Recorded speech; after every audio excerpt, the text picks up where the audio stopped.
Joanne Crouch here again, and we're continuing our conversation about maximizing your online presence.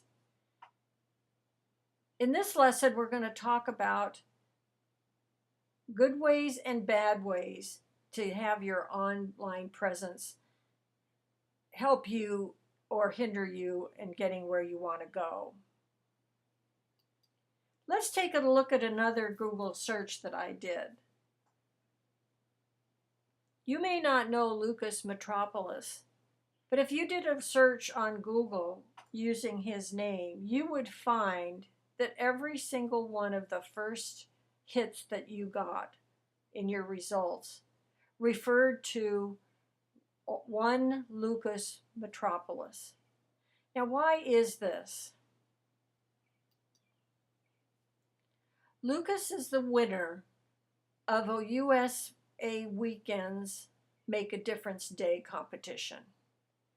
He won this by submitting an activity that he had been doing for years, teaching underprivileged and needy children to fish. He found that it helped their psychology, gave them something fun and interesting to do, and also they learned about life from that experience. He won $10,000 for his efforts, but more importantly, he now has a very positive online presence. And when an employer is going to be researching Lucas Metropolis, or a college admissions officer is researching him, they're going to find somebody that they're going to really want to have at their company or in their school. Here's another guy that you may not have heard of. His name is Colton Harris Moore, but more people might know him as the Barefoot Bandit. And Colton was somebody who made himself known in the world of the internet and offline as well, because he took off from the Pacific Northwest, stealing planes, stealing cars, stealing boats, and whatever else he needed for months. And the interest from the media was very, very strong because he seemed to be quite a character, quite brazen, flying planes without having a pilot's license and leaving clever notes behind. But of course, eventually he got caught, and now will have to spend time in prison. So there he is, being let off so that he could be returned to the United States for trial. And he has to spend time in prison. He has to pay back the people whose property he damaged or stole and did not replace. And when he gets out, he will be well known. That college admissions officer or the employer that he wants to hire him, they'll find his name and it'll be associated with being the Barefoot Bandit, someone who broke laws and didn't have any concern for other people's property. The whole idea in creating an online presence is to create a positive one.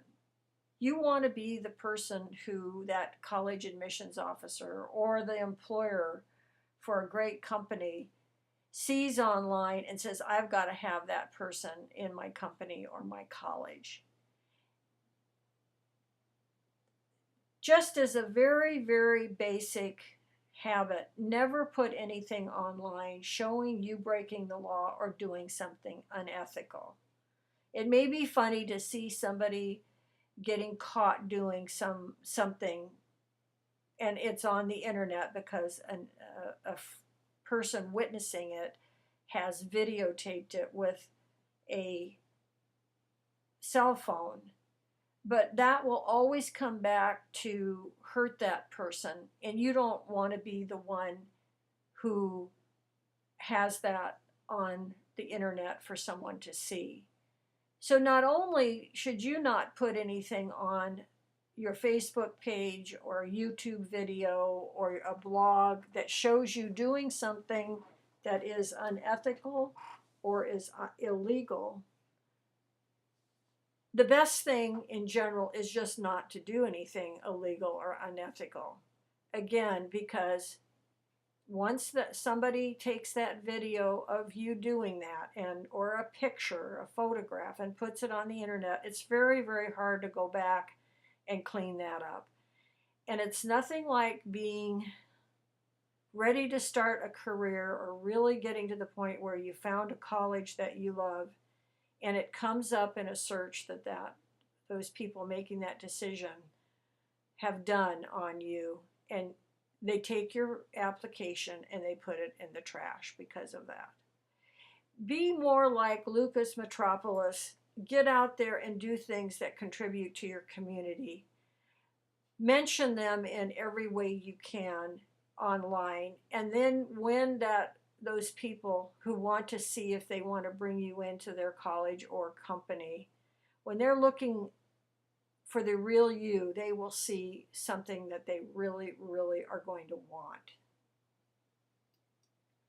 So this is the end of part 2, and the next session, our last session, we're going to talk about photographs and the importance of labeling them and tagging them so the search engine can find that photograph of you.